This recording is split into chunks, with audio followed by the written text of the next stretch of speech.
Les calculs politiques des dirigeants actuels continuent une année avant la descente aux urnes au lieu de se focaliser sur la mise en place de la prochaine élection présidentielle. Le gouvernement continue d'insister sur la révision de la Constitution. Les rumeurs de privatisation de la Jirama sont infondées selon le ministre de l'Énergie et des Hydrocarbures. Cela ne fait pas partie du plan de redressement de cette société. Au Pakistan, après 3 semaines de manifestations, le ministre pakistanais de la Justice a fini par démissionner. Le groupe religieux met fin au sit-in et annonce un accord.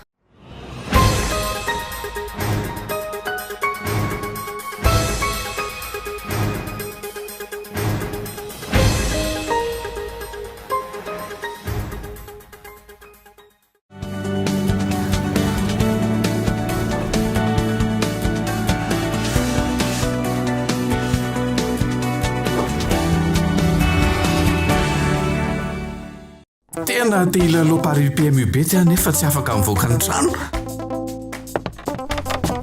satria hainao ihany madame. Orange Money vahaolana vaovao sady tokana. Ilalaovanao PMUBet amin'ny fotoana rehetra. Midira menu dièse 144 dièse ao amin'ny findainao. Savidio ny telo avy eo 10 ary ao ny toromarika efa voalahatra. Azo SMS manamarina ny lalao nataonao ianao. Nga zay ihany. Azonao raisinao amin'ny comptenao Orange Money koa nge ny tontona omenanao e.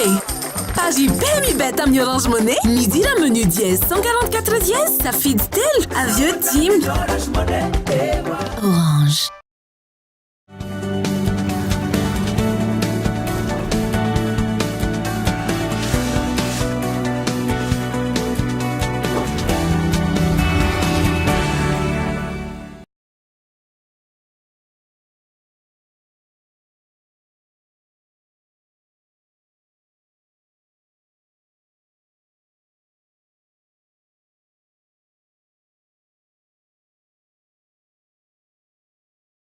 Bonsoir à tous et merci d'être fidèles à ce rendez-vous avec l'actualité en français sur Cool TV.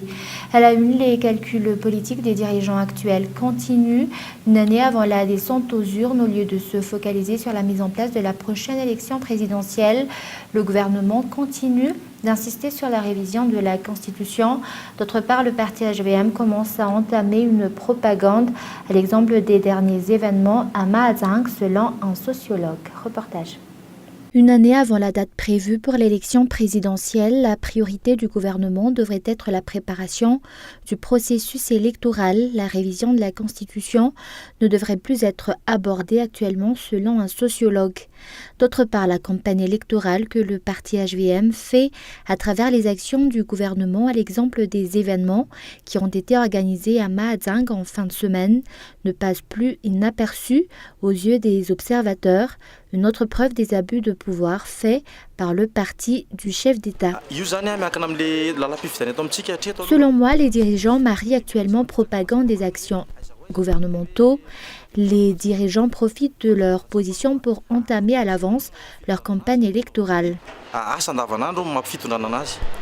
ce jour, le code électoral qui va régir la prochaine élection n'est toujours pas fixé. C'est pourtant ce texte qui déterminera les candidats qui vont pouvoir se présenter aux élections, ainsi que la période post-électorale, laquelle le président de la République va devoir démissionner s'il veut se présenter aux élections. Et les conditions liées à l'élection présidentielle de 2018 devraient être claires pour tout le monde, selon l'ambassade américaine. Cette dernière attend une élection transparente et acceptée de tous, avec une égalité de chance pour tous les candidats. Reportage de Muramanch. L'ambassade américaine, tout comme l'Union africaine, attend une élection présidentielle transparente et acceptée par tous en 2018. Pour ce faire, une égalité des chances entre les candidats est nécessaire. Et pourtant, à Madagascar, cette égalité pose encore problème, de même que l'utilisation des équipements de l'État en période de campagne électorale. L'ambassade américaine a fixé des conditions pour la réalisation d'une élection transparente et suivant les normes, nous espérons que ces conditions soient respectées.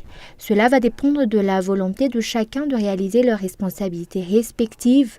Nous sommes prêts à continuer les échanges avec les responsables pour aboutir à une élection conforme aux conditions requises. Les Américains s'opposent à un ajournement de la date de l'élection prévue pour 2018. Ils n'ont par contre pas fait part de leur opinion en ce qui concerne le projet de révision constitutionnelle prévu par l'État. Et que ce soit l'Union africaine, l'Union européenne ou les politiciens, tous soulignent l'importance de la confiance et du dialogue entre les acteurs politiques, cela dans le but d'aboutir en priorité sur la réalisation de l'élection présidentielle en 2018. Reportage de Mian Taradjanev. Suite à la déclaration de l'envoyé spécial de l'Union africaine sur l'élection présidentielle en 2018, au cours de la fin de la semaine dernière, l'Union européenne a renforcé ce jour l'importance d'organiser un dialogue entre les divers acteurs qui œuvrent dans la réalisation de cette élection. Toujours, effectivement, il faut renforcer le dialogue, le consensus et la confiance entre les différents acteurs. Je pense qu'on est tous d'accord, il faut travailler dans le sens, on se met derrière, bien évidemment, aussi. Cette déclaration faite par l'Union africaine dans le cadre de ce partenariat qu'on a. Les réactions et les déclarations des acteurs politiques en matière d'élection démontrent un manque de confiance entre les Malgaches qui œuvrent dans la procédure électorale. Un référendum serait une tergiversation à l'élection selon le parti Mapar. Face aux élections présidentielles de 2018, il importe de ne plus tergiverser, de chercher autre chose, de parler de référendum ou autre élections législatives anticipées. 2018, c'est les élections présidentielles. Tous sont en attente de la suite de la réalisation des élections de 2018 et pourtant à ce jour, le code électoral qui va régir cette élection n'est toujours pas adopté et reste flou notamment pour les partis politiques et la société civile. L'actualité économique, les rumeurs de privatisation de la Jirama sont infondées selon le ministre de l'Énergie et des Hydrocarbures. Cela ne fait pas partie du plan de redressement de cette société. Elle restera entièrement une société d'État selon les explications. Reportage. La Jirama est actuellement en période de crise, une situation illustrée par le licenciement d'une partie du personnel et l'entrée en scène des investisseurs étrangers. Le plan de redressement de la Jirama reste encore vague pour l'opinion publique, ce qui amène ce dernier à se demander si la société ne va pas passer du statut public à privé, une idée balayée par le ministre de l'Énergie et des Hydrocarbures. Le nouveau code de l'électricité à Madagascar a été adopté par les parlementaires la semaine dernière. Ces textes ont permis une libéralisation qui donne accès aux entreprises privées de produire et de commercialiser de l'énergie électrique. Cela ne signifie pas pour autant que la Jirama va être privatisée. Elle restera entièrement une société étatique selon le ministre de l'Énergie et des Hydrocarbures. Outre cela, cette année, l'entrée de Madagascar dans l'utilisation de l'énergie renouvelable fait partie des modifications constatées dans le code de l'électricité. Les changements qui ont été apportés à ces textes sont notamment l'introduction de l'énergie renouvelable et l'accès des entreprises privées au secteur de production et de commercialisation des énergies électriques. La porte de la production d'énergie électrique est maintenant ouverte aux entreprises privées. Hormis la libéralisation, la hausse du coût de l'électricité fait également partie du plan de redressement de la Jirama. Une hausse qui ne concernera que les grands consommateurs selon le ministre concerné. Pour la majorité de la population, le prix du kilowattheure demeurera à 141 arrière. Quoi qu'il en soit, l'avenir de la Jirama demeure incertain. Cela va dépendre de l'aide que lui apportera l'État afin de concurrencer ces entreprises privées. Et avant de passer aux actualités internationales, les chauffeurs de taxi brousse reliant Antananarivo et Tuamas seront en grève mercredi prochain. Le mauvais état des routes et la recrudescence de l'insécurité sur la route nationale 2 en sont les causes, selon le président du comité collégial de la gestion du stationnement, Fassan Karan.